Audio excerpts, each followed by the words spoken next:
So good day to everyone. Again, this is Momakon and I will be giving you an additional presentation about process costing. Let's discuss the similarities between job order and process costing. Both systems assign material, labor, and overhead costs to products, and they provide a mechanism for computing unit product costs. Let us all remember that materials, labor, and overhead are the manufacturing cost. When you combine material and labor, that is the prime cost. When you combine the labor and the overhead, that is the conversion cost.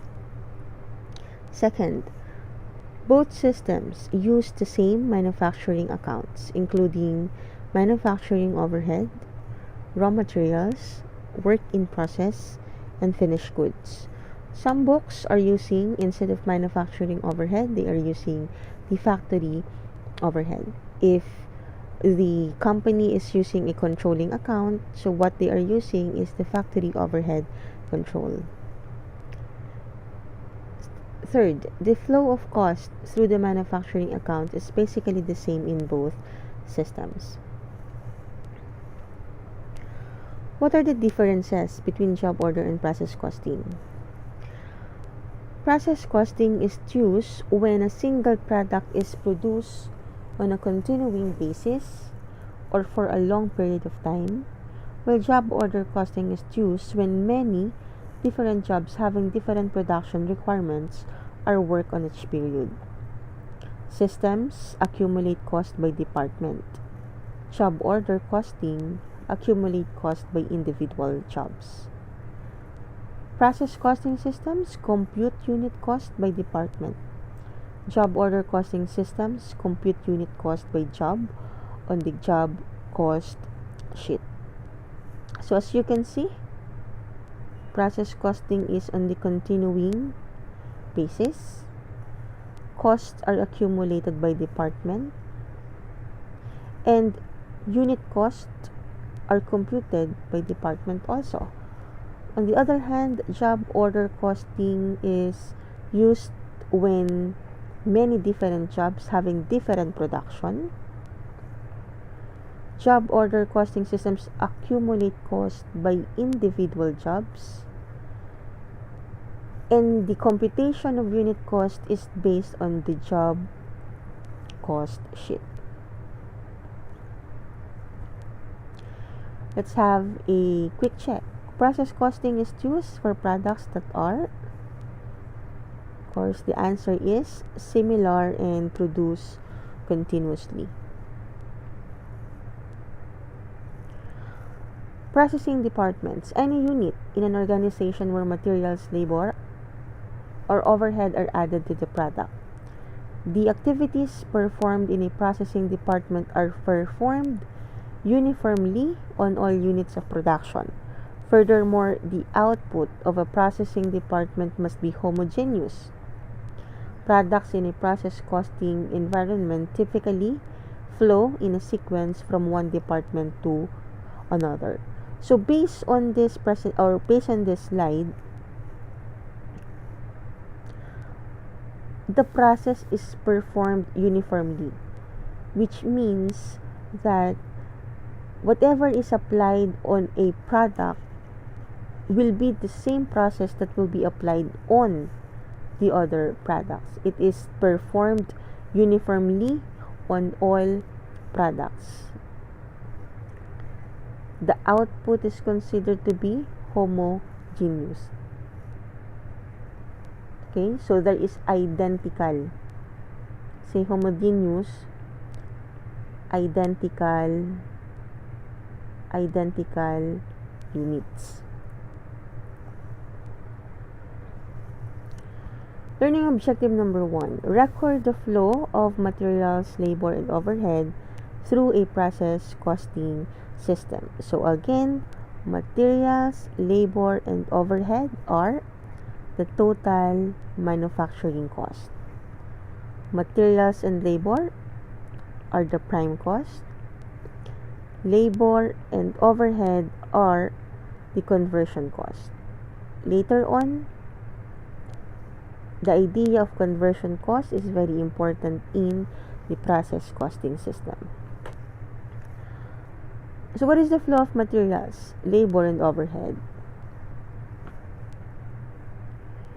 You combine all the manufacturing cost and put that into process.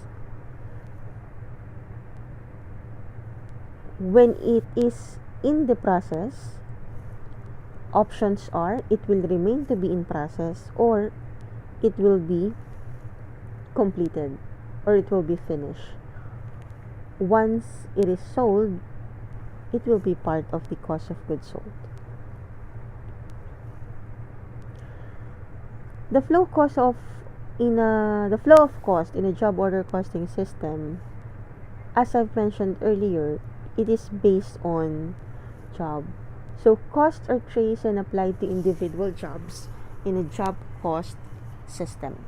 But same flow, you have your manufacturing cost accumulated based on individual jobs. Once completed will be part of the finished goods. Once sold will be part of the cost of goods sold. On the other hand, in the flow of cost in a processing costing system, again, all manufacturing costs are accumulated based on department or based on process. So if there are 3 departments, for example, in the manufacturing business, then costs are accumulated on each department. If it is completed, it will be part of the finished goods. If it is sold, it will be part of the cost of goods sold. In analyzing the flows through the use of a P account and journal entry, in the given example, process cost flows, the raw materials. Raw materials is actually the direct materials. So, a credit on the raw materials will be forwarded to a debit in the work in process department A. So, the flow of this to this happens when there is an issuance of direct materials into production.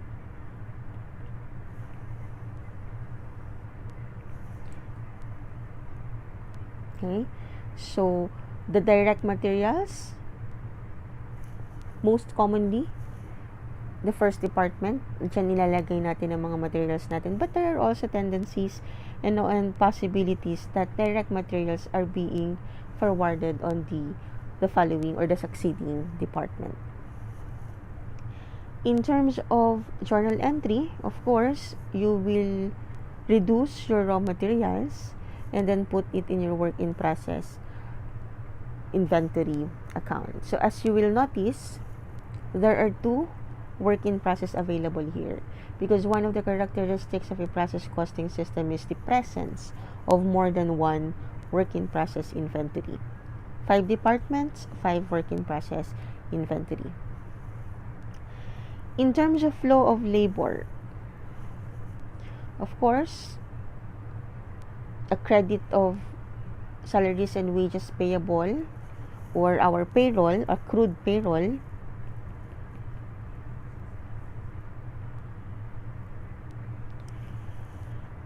will be forwarded to the work in process inventory account. Again, just like the normal idea of accumulation of cost, all manufacturing costs are being forwarded to the work in process inventory account. In terms of journal entry, you have your liability here, and if it is used in as a labor for manufacturing or for the factory, then it is to be debited in the work in process inventory account. For the flow of manufacturing overhead cost, so as you can notice here, manufacturing overhead account is being used for the actual and for the applied. Okay, so let's just explain that.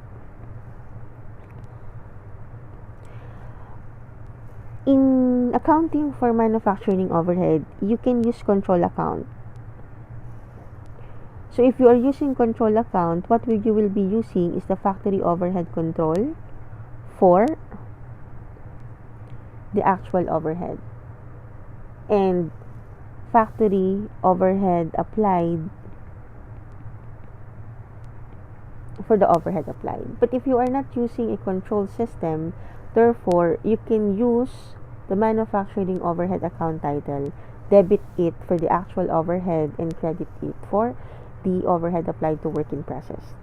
Okay, as you can notice, application ng overhead ang kino-consider natin for the credit, because a credit in the overhead applied is forwarded to the work in process, to a debit to a work in process inventory account. In terms of journal entry form, again, manufacturing overhead is credited, work in process is debited. If you are using a controlling account, therefore it is factory overhead applied.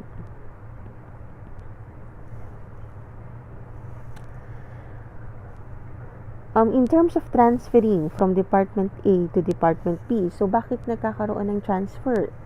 Because the idea of a process costing system is, once natapos na siya sa unang department, yung completed portion ng Department A, pino-forward kay Department B.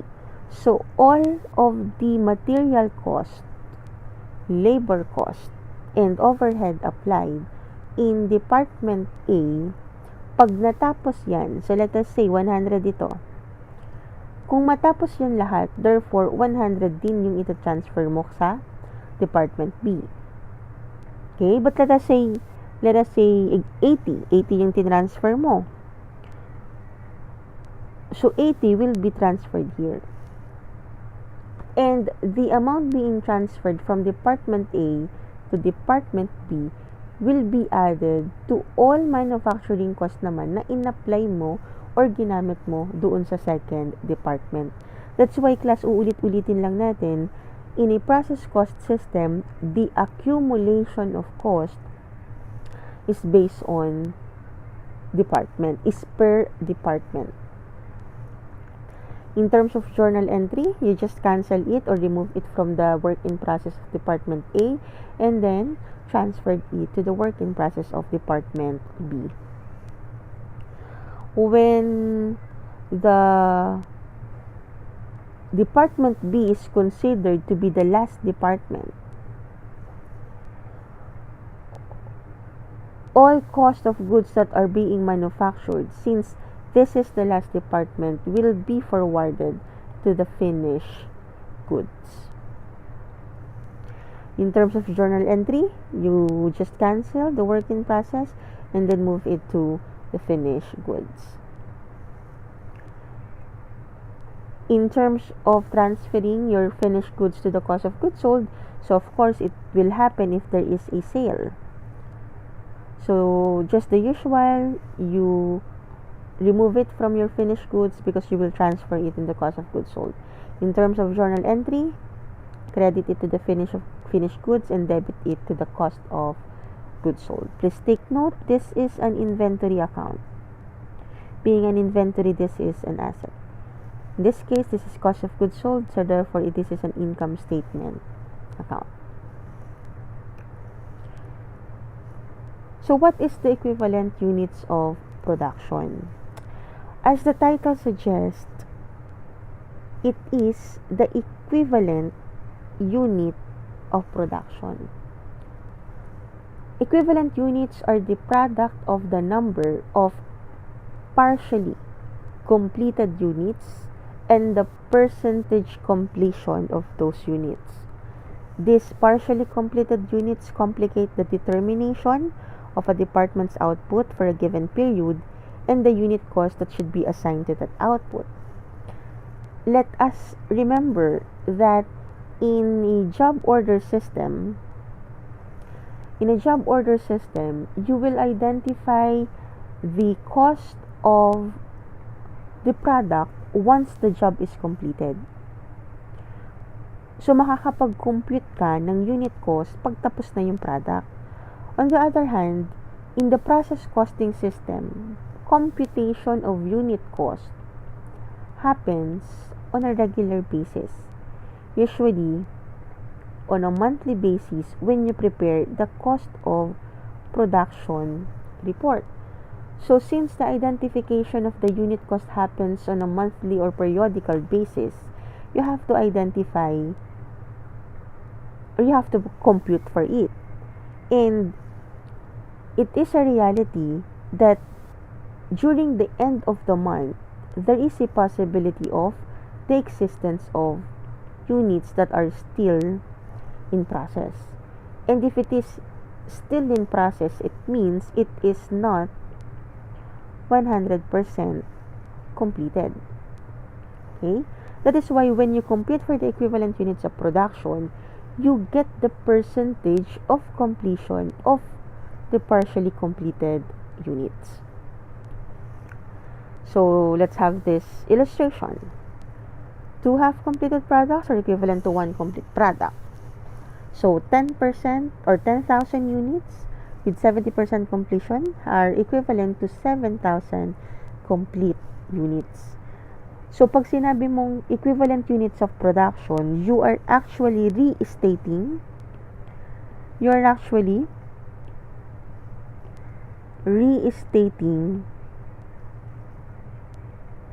incomplete to complete units. Okay? So in this case, if it is completed, it's 10,000. But since the percentage of completion is just 70%, therefore, its EUP is just 70,000. You are considering the partially completed units and its percentage of completion. Let's have a quick check. For the current period, Jones started 15,000 units and completed 10,000 units, leaving 5,000 units in process, 30% complete. How many equivalent units of production did Jones have for the period? So the answer is 11,500. How is it computed? 10,000 units is completed. Therefore, 10,000 units, you put it on the entire value, or 10,000 units, 100% completed. 5,000 units, based on the problem, is 30% completed, so you'll just get 30% of it. So that is 1,500. So 10,000 plus 1,500 is the equivalent unit of production of 11,500. In terms of calculating your equivalent units can be calculated in 2 ways. You use a FIFO and you use the weighted average method. Okay.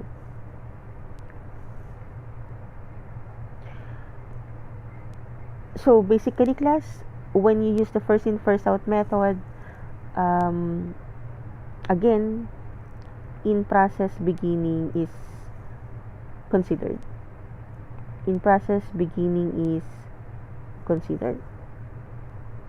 Under the weighted average method, regardless whether the completed is from the in process beginning or from the one which is being started during the period, hindi natin pinapakailaman yun. Regardless of those two, if it is completed, it is considered to be 100% completed. Learning objective number 2, compute the equivalent units of production using the weighted average method. So, again, uulitin lang natin, under the weighted average method, regardless whether it is from the in-process beginning or whether it is from the started during the period, it is considered to be 100% complete. It makes no distinction between the work done in prior or in current periods. Blends together units and cost from prior and current periods. Just take note, units and cost. Determines equivalent units of production for a department by adding together the number of units transferred out plus the equivalent units in ending work in process inventory.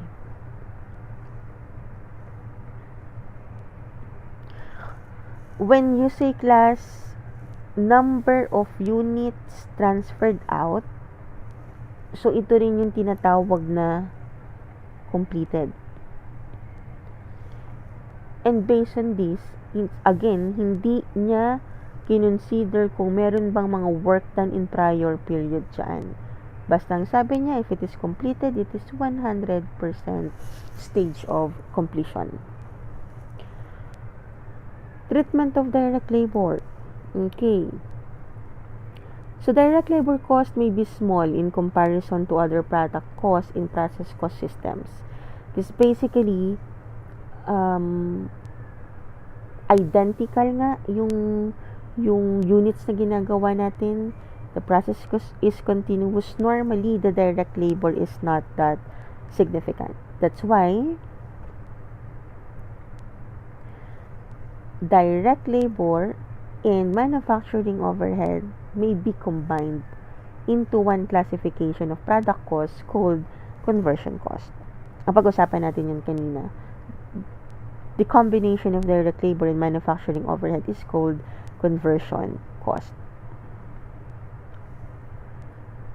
So let's have an example. Smith Company reported the following activity in the assembly department for the month of June.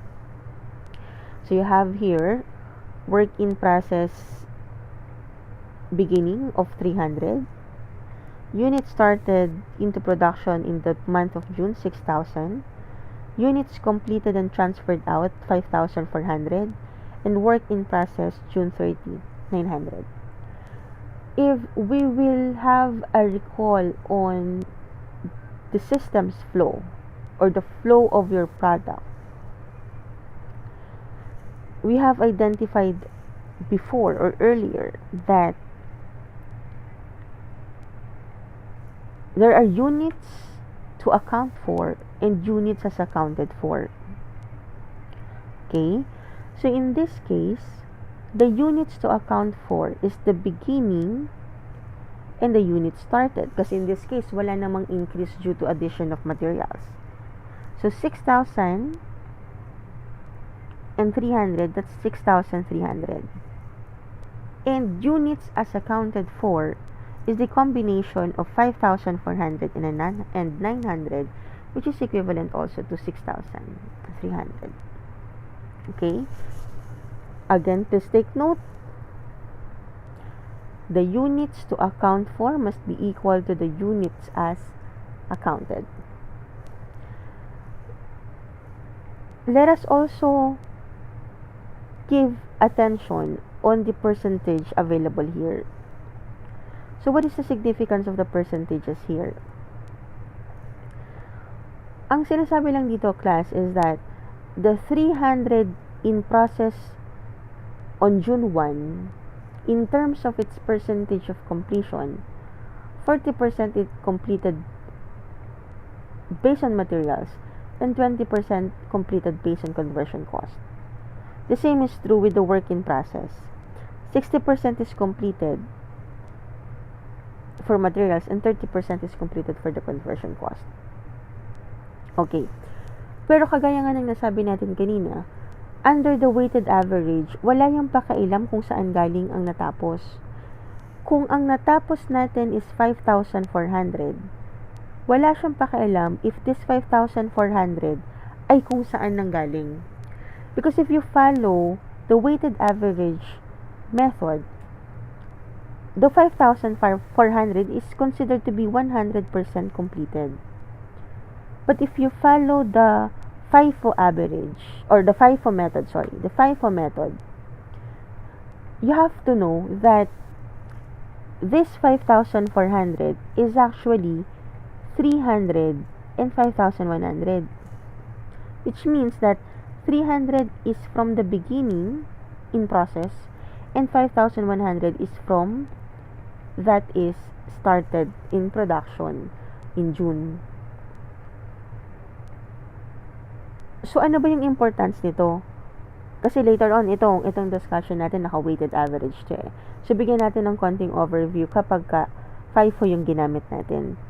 Under the FIFO, kino-consider mo kung saan galing yung completed mo. So therefore class, the 300 beginning inventory, kung siya ay already 40% completed na in terms of materials nung June 1, for the month of June, ang kanyang magiging work done ay 60% and 80%. Again, why? Yung 300, bago magsimula ang June, 40% tapos na sa materials, 20% tapos na sa conversion cost.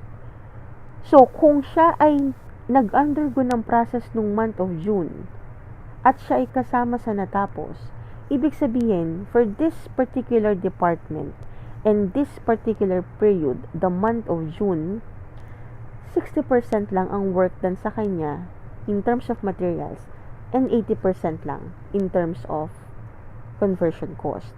Nasan si 40, nasan si 20? Si 40 at saka si 20, ni-report mo na nung May. Naka-report na siya sa May. Just like this, yung 60 at saka yung 30, naka-report siya sa June. Kung FIFO method yung gagamitin mo, yung 40% at saka yung 70% nito, i-report mo to sa July. Okay? So, later on, we will discuss it into more detailed presentation. But in this case, what you are using or what we are using is the weighted average. And siningitan ko lang class ng kaunting FIFO method. Okay. So, to continue, in the example, weighted average method. So, the first step in calculating the equivalent units is to identify the units completed and transferred out. So, based on the problem presented, 5,400 units yun. So, as you can notice, the 5,400 is 100% completed in terms of materials and 100% completed in terms of conversion cost. Next, the second step is to identify the equivalent units of production in ending work in process. So based on our data, the ending work in process is 900. But since it is still in process, you are to consider the work done. Okay? So let's check. In terms of materials, it is considered to be 60% completed. That's why you get 540. In terms of conversion cost, it is 30% completed, which gives you 270. So when you combine the two, that's 5,400 and 540, as well as 5,400 and 270, you'll get your equivalent units of production for the month of June. Please take note, equivalent units of production always equals to units completed and transferred plus equivalent units in remaining in work in process. So, kailangan ang kukomputan mo ng EUP mo ay yung tapos at yung in process ending.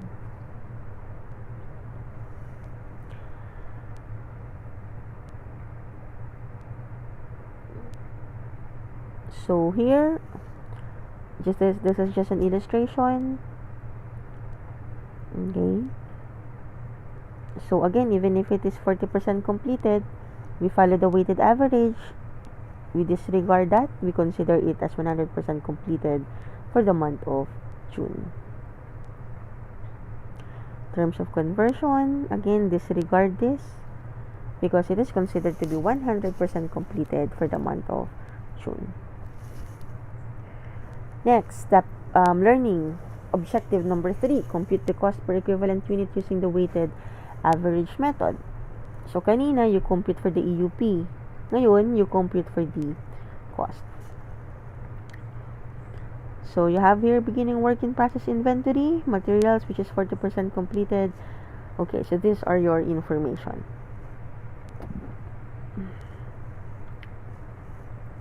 How are you going to compute for the cost per equivalent unit? Pagsasamahin mo yung cost ng work in process inventory at saka yung cost added in production. And then you will divide it by the equivalent units of production. Yung na-compute mo kanina, when you consider the units, yun yung gagamitin mong denominator. Yung cost mo, edi lahat ng kasamang cost nung units na ginamit mo. Ano ba yung units na ginamit natin dito? In process, beginning, started,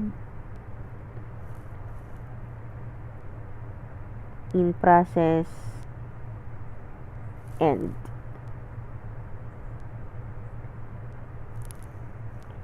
And, yung completed. Okay? So, pinagsama to. Ito, may kasama yung cost. Alin? Yung cost of beginning work in process inventory. Yung started, may kasama rin siyang cost. Alin? Yung cost added during the period. Ito, kinumpitan mo yan ng equivalent unit of production. Obviously, this is 100%. This is depende sa percentage na available. So, combining these two, dividing it by the equivalent units of production, you get the cost per equivalent unit. Okay, so in this case, you just get the total cost, and then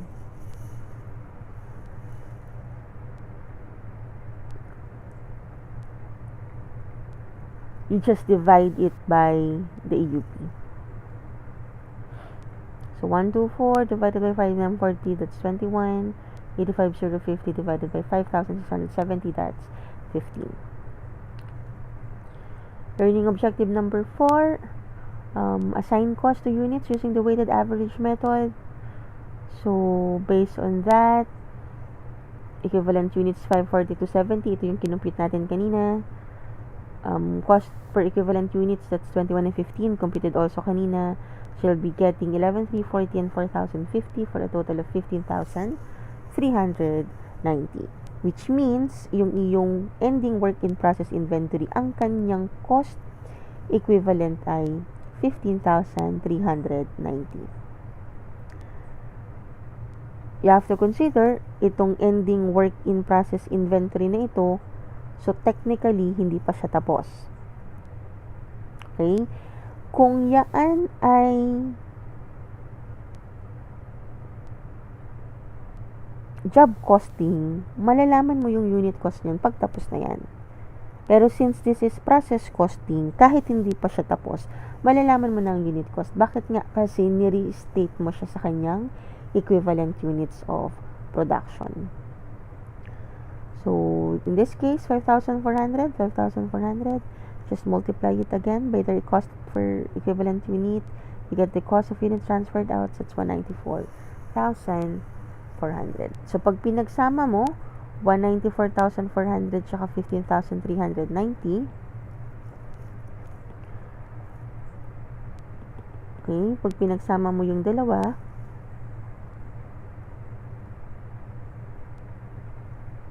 ito yung lalabas. Okay. How to prepare a cost reconciliation report?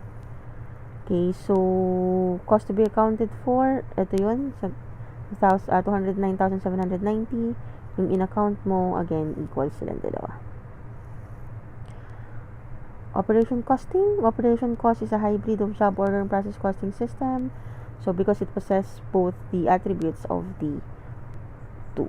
Operation costing is commonly used when batches of many different products pass through the same processing department. Okay, so FIFO method. So, under the FIFO, the computation of equivalent units, the way in which the cost of beginning inventory are treated. So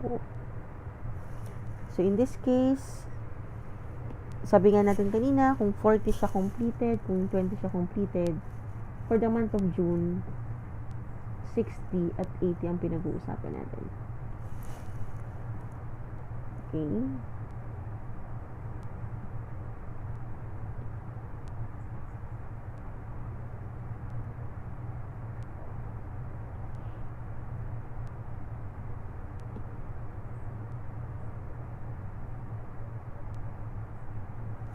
Okay.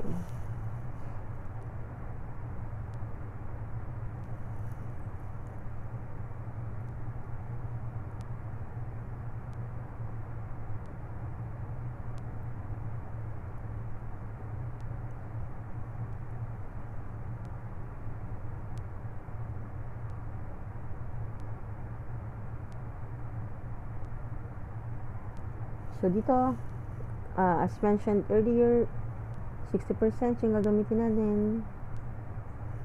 Why? Because 40% completed na siya already. 20% completed already. So, in terms of computation of the equivalent units, 80% ang gagamitin mo. Kasi work done for the month of June, 80%. In terms of cost per equivalent unit using the FIFO method, so dito, magkaiba. Kanina, isinama mo yung cost of the beginning inventory. Ngayon, hindi na. Cost added during the period na lamang ang gagamitin mo. Okay. So, you have computed that. Are you going to assign cost?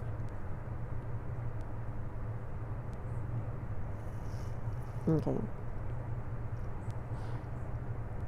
Cost of units transferred out, yung entire cost ng beginning inventory, since nakahiwalay na siya, i-present mo siya separately. Bakit? Kasi itong materials na to, ito yung 40% completed, ito yung 20% completed already. Ma'am, nasan po yung 60, nasan yung 20? Yung 80, yung 60 at 80 dito napasama. Okay. Dito siya napasama. Bakit? Kasi yung work done for the month of June, kinonsider siya sa equivalent, sa pagko-compute ng equivalent units to complete.